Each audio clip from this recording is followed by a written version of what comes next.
Good morning, everyone. So this is Gnanasaravanan, and along with me is Mr. Senthil Kumar. So we are from ECE. So we have developed our own uninterruptible power supply from the scratch. So that's what we are going to show you how we did it. So any fabrication process involves in 7 basic steps. The first two is about designing the circuit and simulating it on a virtual environment so that everything will go fine. Then the rest 4 step is about PCB design process, and the last step is about putting it onto the case, means assembling process. So this is common to any product. Let us show you how we did it step by step. So this is the PCB layout that we designed using multisim software. So once the layout is ready, so we have taken it on a photo sheet printout. So he's just ensuring the dimensions of the PCB. In generic, from the shop, the printer circuit board that you get will be about 1x1 feet size. So that we need to cut it to our own purpose.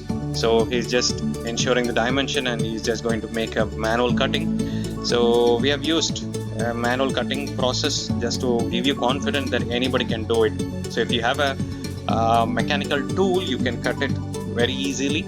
So once this cutting is done, then we need to go with the scrubbing process. This is because the general PCB that you get it from the shop will go and undergo eroding from the reacting with the environment air. So to ensure proper conductivity, you need to do the scrubbing process. Once that is being done, you need to transfer this layout onto the PCB. So for that, you need to do the ironing process. So we are making use of a normal iron box that we have it in our home. So when we do it, the photo sheet means the one side it will have a polythene coating, so that will get dissolved or get fused and got stick into the PCB. So now we need to remove the paper. So for that we are dipping it inside the water and we are slightly stretching it out so that the paper will come out and the fused track will be on the PCB. As you can see that beautifully, the paper gets removed and you can see the black tracks that got fused into the PCB. The thing is, track is there, but the copper is available everywhere. So that's why we have to go to the etching process. Etching process is being done by dipping the PCB inside the ferric chloride solution. For that we need to make the ferric chloride solution first. We are taking a ferric chloride chemical. We are putting 2 or 3 teaspoons of the chemical inside the normal water. We are dissolving it. Better you use a gloves because your hands will get stained. And on the other hand side, it is a bit poisonous to the solutions. So once the solution is ready, we need to dip our PCB into it. So what will happen while dipping is the copper will react to the ferric chloride and it will get dissolved. So all the copper is going to removed except on the places where the track is there. That's what we actually wanted. So except the region of interest, the copper got removed. We'll take it out and show it to you.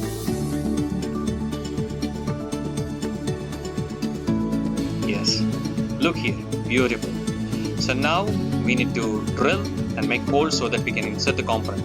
But we cannot do it as such. We need to dry it. So we are using a hand dryer that was available with us to speed up the process, drying process. And once it is dried, we need to go with the drilling process. He's using a hand drilling. If you have a drill machine, you can go with that. We have used a hand drilling to give you confidence that anybody can do it. So once the drilling is being done, then we need to go with continuity checking. So this is because before inserting the components, once every track is working fine, only then you can insert the components and solder it. So this is not a sample testing. You need to test all the tracks and ensure it gives a continuity. So once that's been done, yes, we need to insert the component. We need to do a manual soldering of the printer circuit board. That's it. Any PCB can be made in this process. So by this we have came up with two basic circuits. So the main building blocks of an uninterruptible power supply is the charger unit and the inverter unit. Along with that is the battery, which you need for backup, and nothing else. So let us show you about how we did it our own rectifier or the charger. So this is the circuit on the top. We have shown it to you. This is the PCB that we got just now. We have inserted the components. So you can see that there is a step down transformer which will convert 220 volt AC to 12 volt AC, step down AC. So this AC will be converted into a pulsating DC by a bridge rectifier. Pulsating DC means it will have AC signals also along with the DC. So that has to be removed using a capacitor filter. That's why we have used 2 capacitor filters. And then to ensure constant 12 volt, we have used a regulator 7812. Other than that, there is an LED, and this is the output port where you need to connect the battery in order to charge it. Yes, that's it. This is the simplest charging unit, and yes, it's working.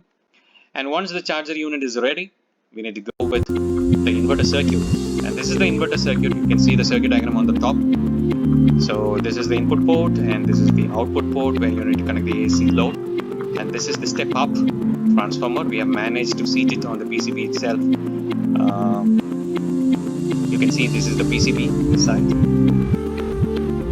So this circuit basically uses 2 transistors as multivibrator. So the battery, from the battery it is being given to this port. From there it goes to the multivibrator, 2-stage switching circuit. It will switch on alternatively, and that's how the DC is being chopped and it's made it as an AC.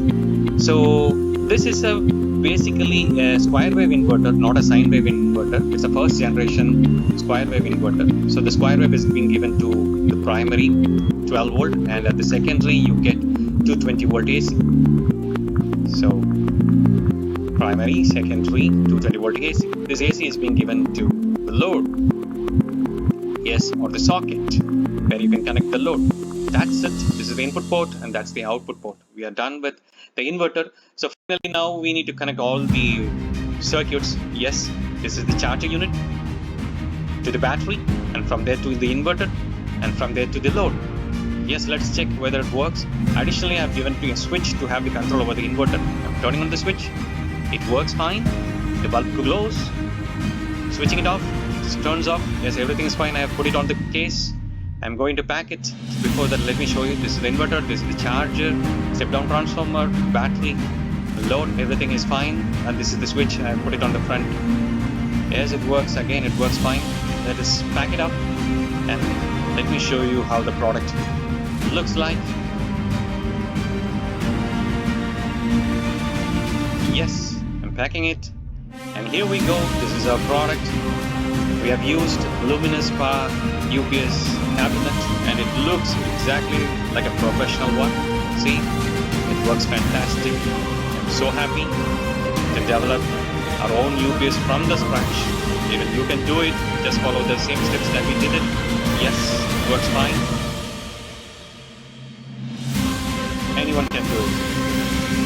Hope you enjoyed the video, and we'll come up with another product next time. So until then, it's bye from GS sir and Sendil sir. Stay safe and take care. Bye bye.